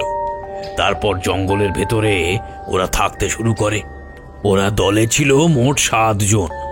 জঙ্গলের মাঝের জায়গায় যেখানে বাজ পড়া গাছ আছে সেখানেই ওরা বাস করত এবং ওই গাছের তলাতেই তারা কোনো এক অপদেবতাকে সামান করেছিল। সামান করা কাকে বলে তা নিশ্চয়ই জানো। বৃদ্ধের কথা শুনে মনোজ ও ঋষিকেশ দুজনের মুখ চাহাচাই করছে। এটা দেখে আমি বললাম, সামান করা মানে অন্য জগৎ থেকে কোনো আত্মা কিংবা অন্য কিছুকে অন্য জগতে নিয়ে আসা, সোজা কথায় আমন্ত্রণ করে আনা। ঠিক কথা, ওরা ওই অপদেবতাকে অন্য জগৎ থেকে এনেছিল। তাই আমাদের এই জগতের কোনো অপদেবতার সঙ্গে তার মিল নেই। তাকে অন্য জগৎ থেকে ডেকে এনে ওই জঙ্গলে তারা বাস করেছিল। ওরা বাজ পড়া গাছের কাছে এসে থাকতো এবং তারা আশেপাশে থাকতো তখন, তবে তারা কিন্তু কখনো কারো কোনো ক্ষতি করার চেষ্টা করেনি। ওরা শুধু চেষ্টা করেছে জঙ্গলের মধ্যে যাতে কেউ ঢুকতে না পারে। যদি কোনো সময় ভুল করে কেউ ঢুকে পড়তো তাহলে ওরা একটা অদ্ভুত কাজ করত। বৃদ্ধের মুখটা কেমন যেন ফ্যাকাশে, তার মুখের চামড়া প্রায় ঝুলে পড়েছে, তার চোখ প্রায় বন্ধ হয়ে আসছে। দাড়িগোফের জঙ্গলের মধ্যে ঠোঁটের নড়াটা শুধু বোঝা যায়, তবে তার কথা বেশ স্পষ্ট। জঙ্গলের মধ্যে যেই ঢুকতো তার মনের সমস্ত ইচ্ছা ওরা পূরণ করে দিত। মনে করো তুমি জঙ্গলে ঢুকে মনে করলে একটা প্রজাপতি থাকলে ভালো হতো, তখনই তুমি দেখতে পাবে ওখানে একটা প্রজাপতি রয়েছে। এইভাবেই সমস্ত ইচ্ছা পূরণ হলে সেই মানুষটা খুশি হয়ে যেত এবং তারপরে তাকে ভুলিয়ে ভালিয়ে কোনোভাবে ওই জঙ্গল থেকে আবার ওরা বার করে দিত। বাজ পড়া গাছের কাছে ওদের অপদেবতা আর ওরা থাকতো। সেই জায়গা পর্যন্ত কেউ কখনো পৌঁছতে পারত না। এমনকি জঙ্গলে থাকা জীবজন্তু, পাখি সবাই ওই জঙ্গল ছেড়ে সেখান থেকে চলে গিয়েছিল ওদের শক্তির কারণে। কিন্তু এতই যখন ওদের শক্তি ছিল, তাহলে ওই বাজ পড়ে ওরা মারা গেল কি করে? অনেকে মনে করে যে অপদেবতাকে ওরা এখানে ডেকে এনেছিল সেই অপদেবতার সঙ্গে তাদের কোনো ভুল বোঝাবুঝি হয়। তাতেই সেই অপদেবতা ওদের ছেড়ে আবার নিজের জগতে চলে যায় এবং যাওয়ার সময় ওই গাছ এবং 7 জন সন্ন্যাসীকে ধ্বংস করে দিয়ে যায়। অনেকে মনে করে বাজ পড়ে ওরা মরেছে, কিন্তু আমার এটাই মনে হয় মৃত্যুর আগে ওই 7 জন সন্ন্যাসী তাদের আত্মাকে ওই জঙ্গলের মাঝে বন্দি করে রেখেছিল। কিন্তু আমার একটা কথা তোমরা বিশ্বাস করবে না বললে, ওরা কিন্তু কারো কোনো ক্ষতি করতে চায় না কখনো, যদি না বাধ্য হয়। আজ থেকে 1 বছর আগে 3 জন লোক ওই জঙ্গল থেকে নিরুদ্দেশ হয়ে গিয়েছিল। আর এই নিরুদ্দেশের সঙ্গে কি ওদের কোনো সম্পর্ক আছে? আমাদের এখানকার অনেক লোক জঙ্গলে আগে ঢুকতো, কিন্তু এই সমস্ত ব্যাপার হওয়ার পরে এবং 3 জন হারিয়ে যাওয়ার পরে এদিককার কোনো লোক জঙ্গলে ঢোকে না। অন্তত আমি তাদের সেখানে ঢুকতে বারণ করি। কিন্তু 3 জন লোকের কি হয়েছিল সে ব্যাপারে আমি জানি না। আজ এত বছর আমরা এখানে রয়েছি, আজ পর্যন্ত ওই জঙ্গলে কারোর ক্ষতি হয়েছে এমনটা কিন্তু শুনিনি। তবে হ্যাঁ, ওই জঙ্গলে ঢুকে ভয় পেয়েছে এবং ভয় পেয়ে জ্ঞান হারিয়েছে এমন অনেক কথাই শুনেছি। কিন্তু আশ্চর্য ব্যাপার হলো, জ্ঞান হারানোর কথা মনে থাকলেও আগে যে ওরা কি দেখেছিল এই সমস্ত কথা ওদের ভালোভাবে মনে থাকতো না। এই অঞ্চলের বাইরে লোকেরা খুব কমই আসে, আর আসলেও আমরা স্থানীয় কোনো গাইড দিয়ে তাদেরকে বিপদ থেকে দূরে রাখার চেষ্টা করি। আমি না বিশ্বাস করি না এই সমস্ত ব্যাপার আমাদের ভয় দেখানোর জন্য। আমরা 3 দিনের জন্য এখানে ঘুরতে এসেছি, 3 দিন আমরা সেখানেই থাকবো, রাতের বেলায় ঘুরবো। আর শোনো, আর এই সব কথাগুলো না বাজে কথা। মনোজ হঠাৎ করে রেগে উঠে কথাগুলো বলল। বৃদ্ধ কিন্তু রাগলেন না, তিনি শান্তভাবে মনোজের দিকে বেশ কিছুক্ষণ তাকিয়ে থেকে বললেন, কোথায় লুকিয়ে রেখেছিল? বাক্সের ভেতরে, তাই না? মনোজ বেশ কিছুক্ষণ তাকিয়ে রইল। এবার হঠাৎ করে কি যেন মনে পড়ল তার, কিন্তু সেটা মনে পড়তেই চোখ বিস্ফারিত হয়ে গেল। আমি আর ঋষিকেশ অবাক হয়ে মনোজের দিকে তাকালাম।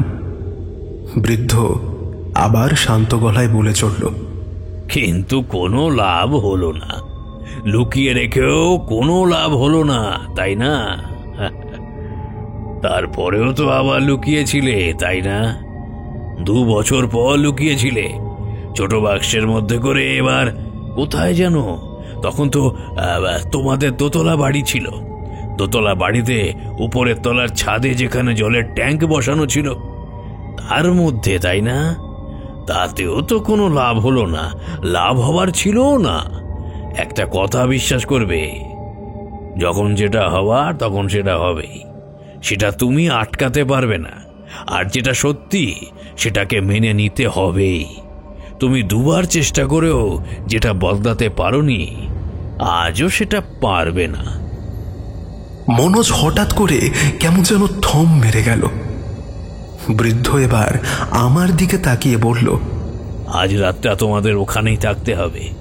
কালকের কথা আমি বলতে পারছি না, কিন্তু আজ রাতে তোমাদের ওখানে থাকতেই হবে, না হলে সমস্যাটা বাড়বে।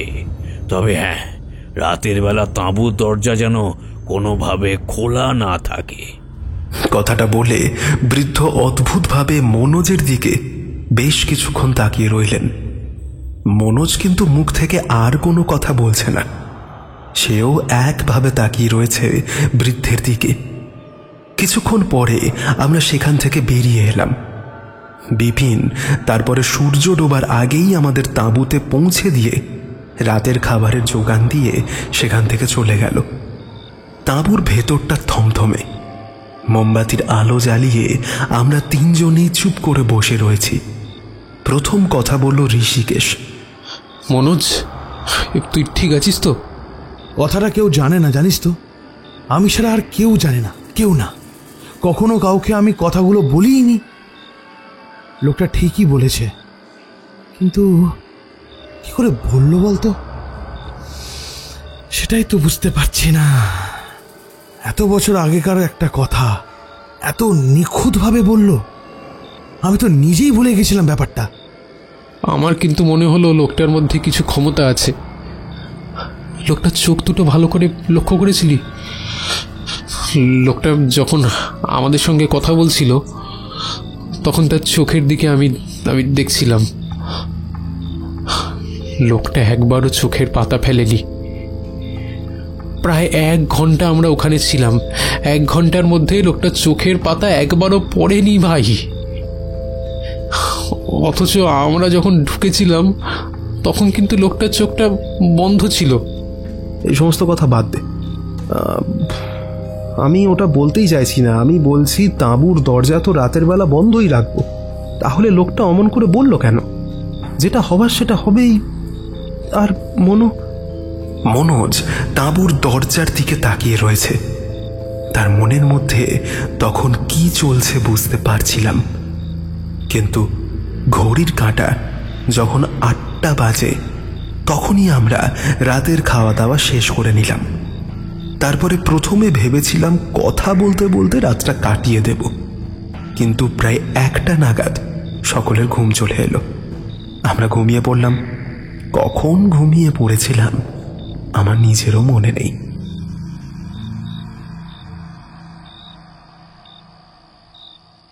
ঋষিকেশ, ঋষিকেশ, মনে মনে ঋষিকেশের নাম ধরে চিৎকার করতে করতে ছুটে চলেছিলাম আমি।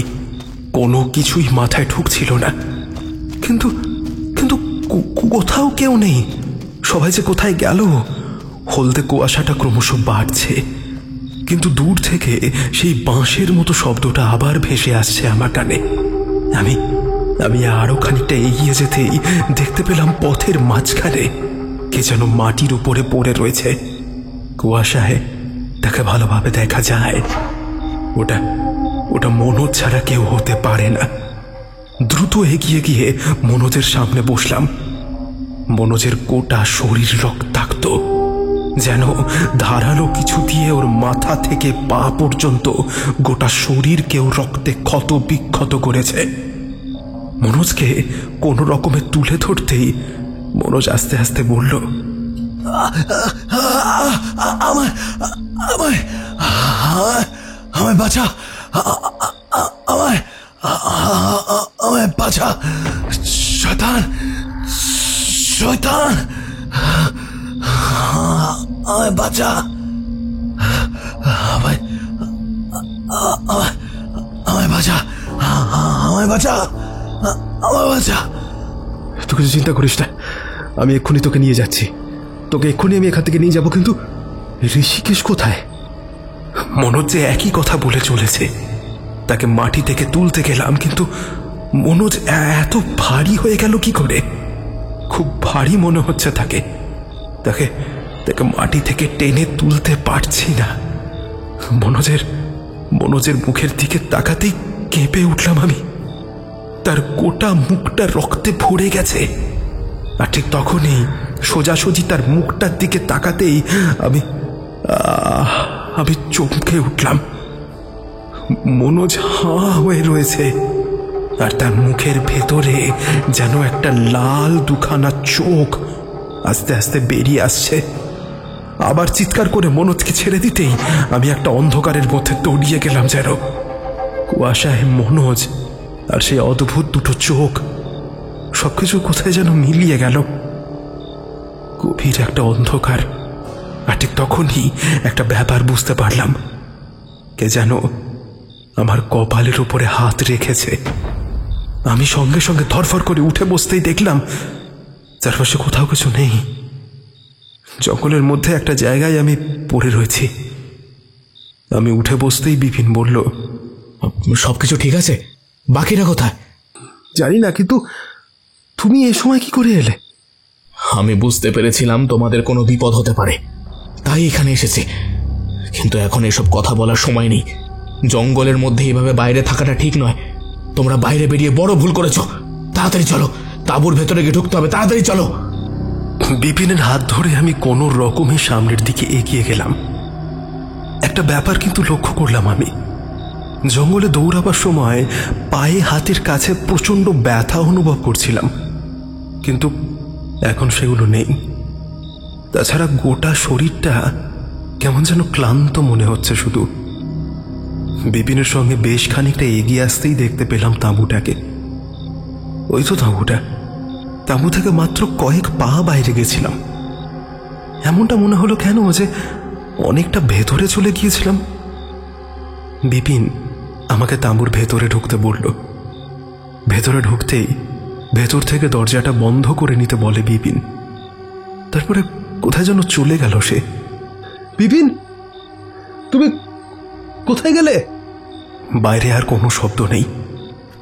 তাঁবুর মধ্যে বসে মোমবাতিটা জ্বালিয়ে ফেললাম আমি। হাতঘড়িটা দেখলাম। দেখি সময় মাত্র 2টো। তারপরে বাইরে গেলাম আমি। পাথরের মতো বসেছিলাম। তারপরে হুড়মুড় করে দরজার উপরে ধাক্কা দিতে লাগলো মনোজ। সে চিৎকার করে বলতে লাগলো, তাড়াতাড়ি তাড়াতাড়ি খোল। আমি খুলতেই মনোজ ভেতরে ঢুকে এলো। সেও বোধহয় ক্লান্ত হয়ে পড়েছিল। মোমবাতির পাশে বসতেই তাকে দেখলাম মনোজের চোখ দুটো বিস্ফারিত হয়ে উঠেছে। সে ভীষণ ভয় পেয়েছে। ভয় পেলে মনোজ কেমন যেন বদলে যায় সেটা আমি জানি। মনোজ কেমন গুটিসুটি হয়ে বসে বিড়বিড় করে বলছে, ওটা কি ছিল? ওটা আমি কি দেখলাম? আমার জন্য এসব হয়েছে। কেন আমি ওদের কথা শুনলাম না? আরে কি হয়েছে আমায় বল, কি হয়েছে? কথা বলতে বলতে তোরা ঘুমিয়ে পড়েছিলিস। আমার ঘুম আসছিল না। বারবার এই বৃদ্ধের কথাগুলো মনে হচ্ছিল, আর বারবারই মনে হচ্ছিল তাঁবুর বাইরে কেউ যেন এসে দাঁড়িয়েছে। কেউ যেন বারবার বলছে দরজাটা খুলে ফেলতে। এমন একটা অদ্ভুত ব্যাপার ঘটেছে, আমি তোকে বলে বোঝাতে পারবো না। তাঁবুর উপরে তাদের হাতে স্পর্শ, আর বাইরে তাদের দাঁড়িয়ে থাকা অবয়ব, সবকিছু যেন আমি দেখতে পাচ্ছিলাম। তাই আস্তে আস্তে বললাম, কেন এসেছো এখানে? চলে যাও এখান থেকে। চলে যাওয়ার জন্য তো এখানে আসিনি। বাইরে বেরিয়ে আয়। যে শক্তিকে ওরা আটকে রেখেছে সেই শক্তিকে জাগিয়ে তুলতে হবে। যে শক্তি? হ্যাঁ, কিসের শক্তি? ওরা তোদের সমস্ত সত্যি কথা বলেনি। সমস্ত সত্যি কথা তোদের আমি বলবো। এই জঙ্গলে আসলে আমরা ছিলাম, ওরা এই জঙ্গলে বাইরে থেকে এসেছে, তারপর এই জঙ্গলকে ওরা আটকে রেখেছে। বাইরে বেরিয়ে আয়, বাইরে বেরিয়ে আয়, বাইরে বেরিয়ে আয়, তোদের দিয়ে আমরা এই জঙ্গলটাকে আবার আবার তারপর আর কিছু শুনতে পেলাম না। বারবার মনে হচ্ছিল তাঁবুর দরজাটা খুলে দেখি বাইরে কে আছে। আর এটা মনে হতেই হঠাৎ করে উঠে গিয়ে তাঁবুর দরজা খুলে দিতেই বাইরে থেকে একটা দমকা হাওয়া ঘরের ভেতরে এসে ঢুকলো। আমি 2 হাতে মুখ ঢাকলাম। তার কিছুক্ষণ পরেই মুখ থেকে হাত সরালাম। তখন দেখি আমি খোলা আকাশের নিচে এসে পড়েছি। চারপাশে বড় বড় গাছ রয়েছে, কিন্তু আমার মাথার উপরে বেশ খানিকটা আকাশ দেখা যায়। কোনো রকমের সামনের দিকে এগোতে যাব, এমন সময় দেখি আমার চারপাশে লাল রঙের কতগুলো চোখ যেন একসাথে দাঁড়িয়ে রয়েছে। আমায় এক পায়ে দেখে তারা আমার দিকে এগিয়ে এলো। তখনই একটা অদ্ভুত ধরনের শব্দ কানে এলো। শব্দ তো বাঁশির শব্দ তো। হ্যাঁ, ঠিক বলেছিস, সাধারণ একটা বাঁশির শব্দ বলেই মনে হচ্ছিল, কিন্তু কিন্তু ওটা কোনো বাঁশির শব্দ নয়। যাই হোক, আমি পিছনের দিকে ঘুরে ছুটতে লাগলাম, কিন্তু ওই লাল চোখগুলো যেন আমার পিছু নিল। হঠাৎ কিসে যেন একটা ধাক্কা খেয়ে গেলাম। দেখি আমার সামনে একটা গাছ দাঁড়িয়ে আছে। গাছের গায়ে ধাক্কা খেয়ে আমি মাটির ওপর পড়ে গেছি। ডান পায়ে প্রচন্ড চোট লেগেছে, জায়গাটা থেকে রক্ত পড়ছে। উঠে দাঁড়িয়ে আবার ছুটতে যাব, এমন সময় সেই গাছের ভেতর থেকে একটা মাথা বেরিয়ে এলো বাইরে। তার মুখের ভেতরটা টকটকে লাল, এক্ষুনি যেন মুখের ভেতর থেকে আগুন বেরিয়ে আসবে। আর গাছটা 2টো হাত বাড়িয়ে আমার গলাটা চেপে ধরলো, তারপর আস্তে আস্তে মাটি থেকে আমায় শূন্যে তুলে ফেললো। লাল চৌকলা সেই অদ্ভুত জন্তুগুলোর দিকে আমায় ধরলো, আর তারাও শেয়ালের মতো ঝাঁপিয়ে পড়লো আমাকে লক্ষ্য করে। আমি চিৎকার করে উঠলাম, একটানা এতটা বলে চুপ করলো মনোজ। তার গোটা শরীর থরথর করে কাঁপছে। সে আর বসে থাকতে না পেরে ভেতরে শুয়ে পড়েছে। তারপরে আস্তে আস্তে বলল,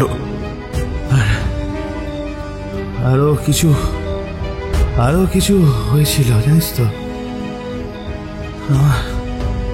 আমার ভালোভাবে কিছু মনে পড়ছে না, সবকিছু যেন আমি ভুলে যাচ্ছি। আরো কিছু দেখেছিলাম।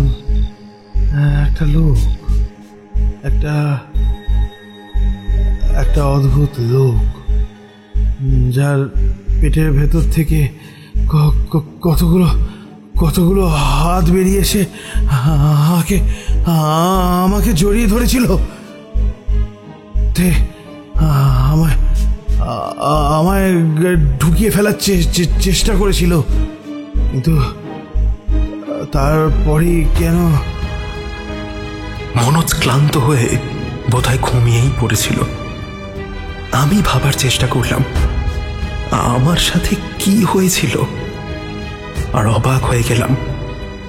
মনে পড়ছে না, শুধু মনে পড়ছে একটা লোক জঙ্গলের মাঝখানে বসে কি যেন একটা করছিল, আর সেই লোকটা আমার দিকে এগিয়ে আসছিল। তাছাড়া আরো অনেক কিছু দেখেছিলাম, আমার কিন্তু কিছুই মনে পড়ছে না। কেন মনে পড়ছে না? 2 হাতে মাথার চুল টেনে ধরলাম। মাথার ভেতরে সবকিছু যেন তালগোল পাকিয়ে যাচ্ছে। মনে পড়ছে না। আর ঠিক তখনই বাইরের তাঁবুর দরজার কাছে বিপিনের গলা শোনা গেল, দরজা খুলুন, তাড়াতাড়ি দরজা খুলুন, আপনাদের আরেকজনকে নিয়ে এসেছি, দরজা খুলুন। ততক্ষণে মনোজ বোধহয় ক্লান্ত হয়ে ঘুমিয়ে পড়েছে, কিংবা হয়তো জ্ঞান হারিয়েছে। আমি তাড়াতাড়ি গিয়ে দরজাটা খুলে ফেললাম। ঋষিকেশ ঘরের ভেতরে এসে ঢুকলো। সে কিন্তু মনোজের মতো তেমন ভয় পায়নি। সে কেমন গম্ভীর হয়ে গেছে। তার চোখের তলায় অল্প সময়ের মধ্যেই কালি পড়েছে। ভেতরে ঢুকে সে আর দাঁড়াতে পারল না, মাটির উপর পড়ে গেল। তারপরেও কোনো রকমে উঠে আমার পাশে এসে বসল। আরে বিপিন, এখন কোথায় যাচ্ছ? তুমিও ভেতরে এসো। আহা, আমি এখন ভেতরে আসতে পারবো না, আমার এখন একটু কাজ আছে, আর আপনারা এখানেই থাকুন। তবে হ্যাঁ, সকাল হতেই কিন্তু এখান থেকে আপনাদের চলে যেতে হবে। কথাটা বলে বিপিন আর দাঁড়ালো না, বাইরে বেরিয়ে গেল। আমি দরজাটা বন্ধ করার জন্য তাঁবুর দরজার কাছে এসে বাইরে মুখ বাড়ালাম। চারপাশটা আধো অন্ধকার, চাঁদের অল্প আলো ছড়িয়ে রয়েছে, কিন্তু বিপিনকে দেখা গেল না। অবাক হলাম, আশ্চর্য, এত অল্প সময়ের মধ্যে বিপিন গেল কোথায়?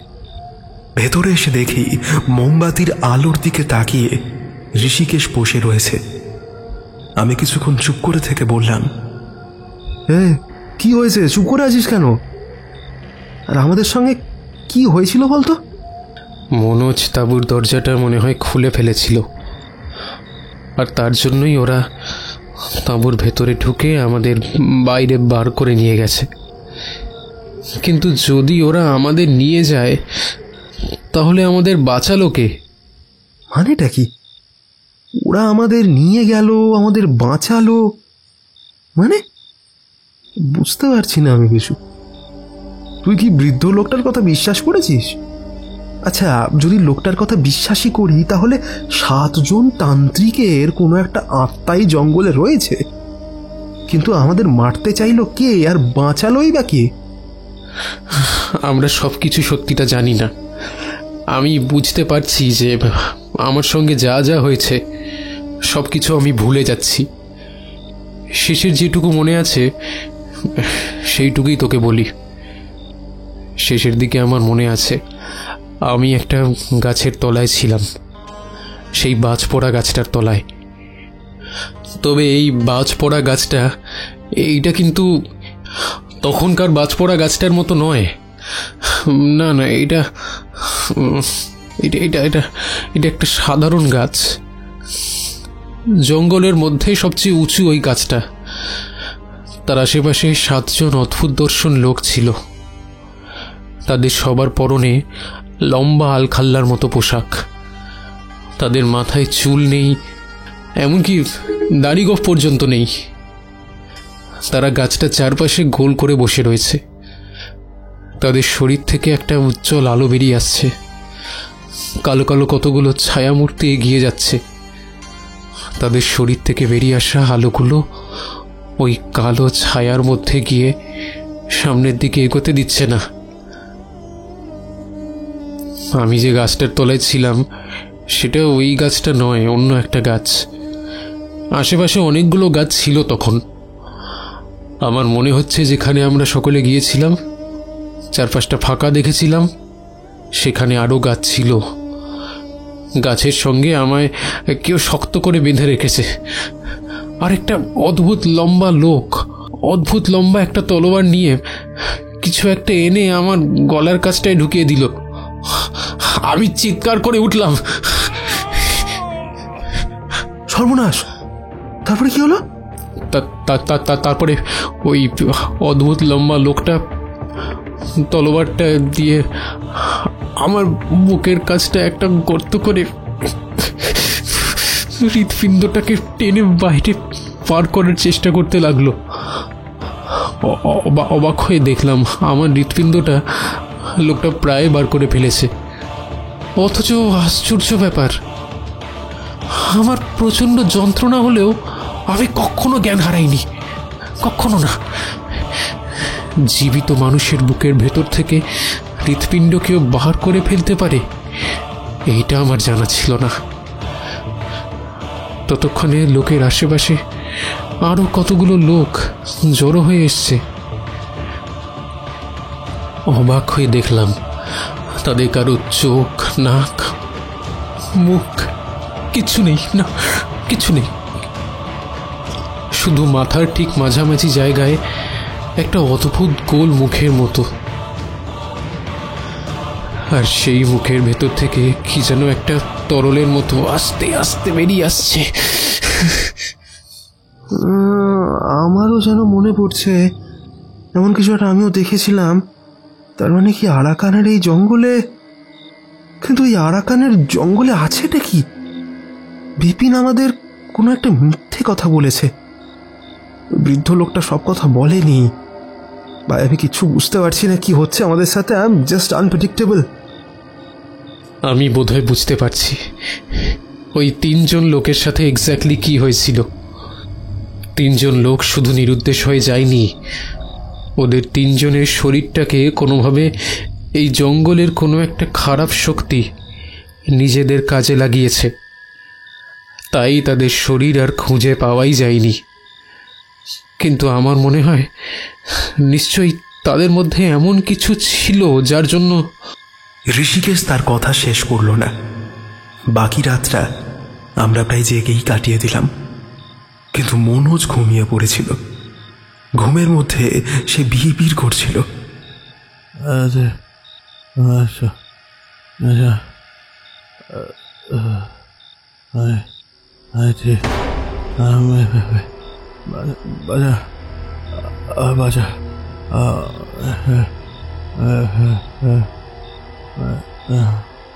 বারবার মনে হচ্ছিল ও প্রচণ্ড ভয় পেয়েছে। সেটা বোঝাই যাচ্ছিল। একটা ব্যাপার খেয়াল করলাম, ভোরের আলো ফোটার আগেই আমাদের মাথা থেকে সমস্ত কিছু যেন ম্যাজিকের মতো হারিয়ে গেল। আমাদের কিছুই মনে রইল না আগের দিনের কথা। শুধু এইটুকুই মনে রইল যে জঙ্গলের মধ্যে আমরা কোনোভাবে গিয়েছিলাম, আর সেখান থেকে বিপিন নামে কেউ আমাদের ফিরিয়ে এনেছে। কি অদ্ভুত ব্যাপার ভাব, রাতের বেলায় আমরা জঙ্গলে চলে গিয়েছিলাম সেটা মনে আছে, সেখান থেকে ফিরেও এসেছি সেটাও মনে আছে, কিন্তু কি দেখেছি কোনো কিছুই মনে নেই। ভালোই হয়েছে। এমন কিছু দৃশ্য আমরা দেখেছিলাম যে দৃশ্যগুলো মনে থাকলে আমাদেরই ক্ষতি হতে পারত। আরে বিপিন আছে বলে মনে হচ্ছে না। ভাগ্যিস বিপিন কাল এসেছিল, তার জন্যই তো। আপনারা সবাই ঠিক আছেন তো? আমার বড্ড চিন্তা হচ্ছিল। তাছাড়া ওই ভাগ্যিস তুমি কাল এসেছিলে ভাই। তুমি যদি কাল না আসতে তাহলে তো হয়েই গিয়েছিল আর কি।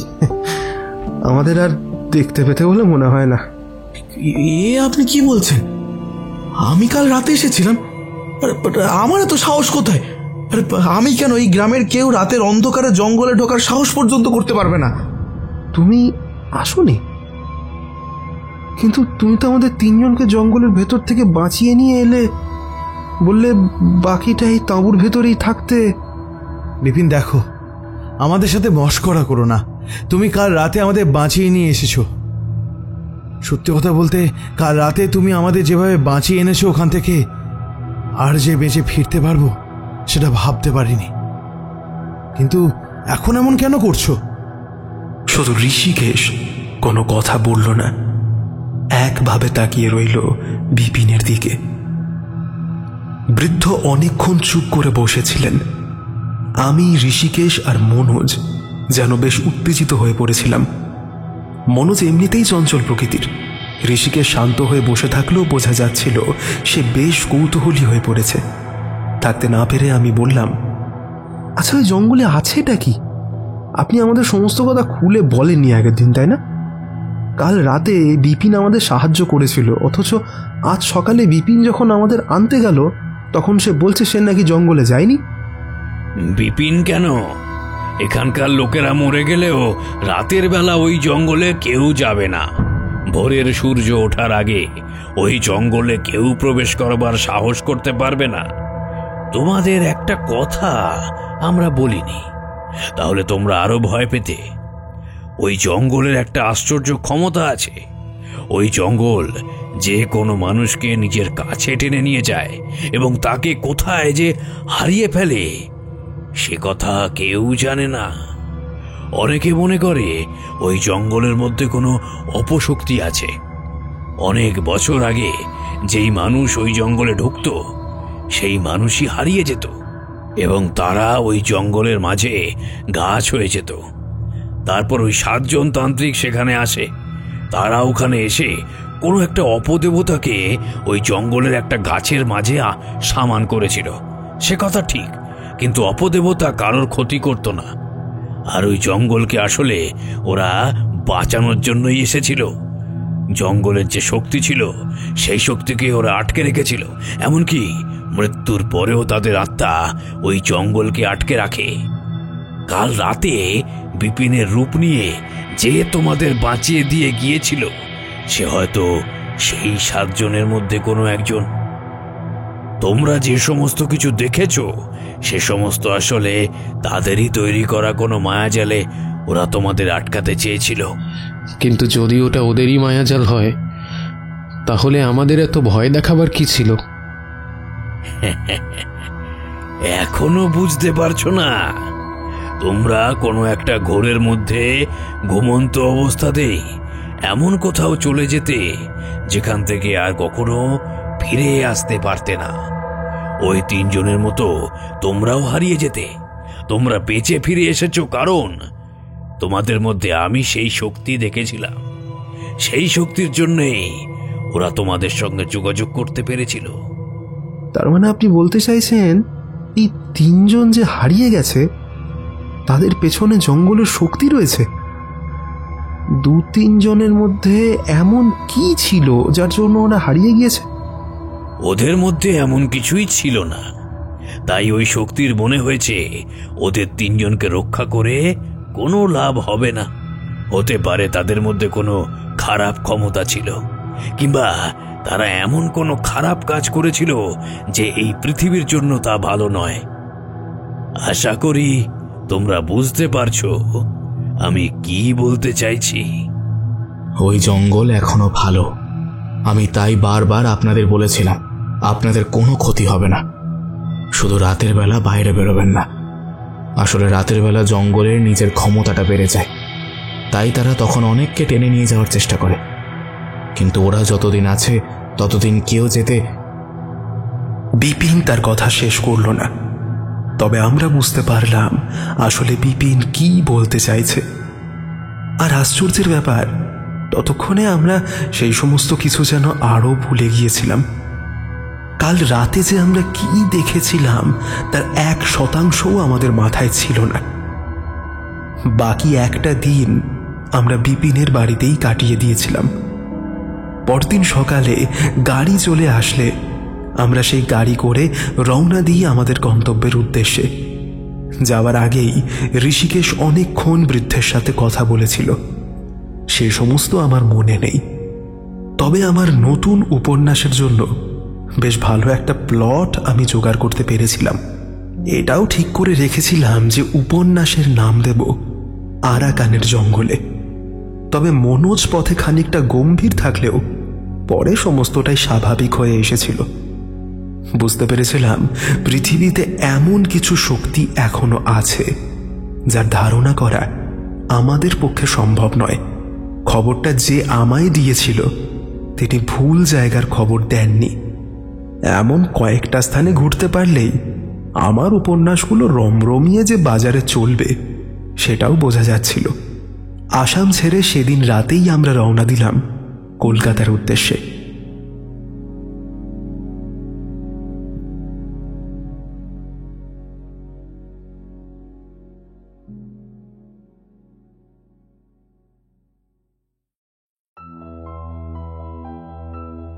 শেষ হলো আজকের গল্প।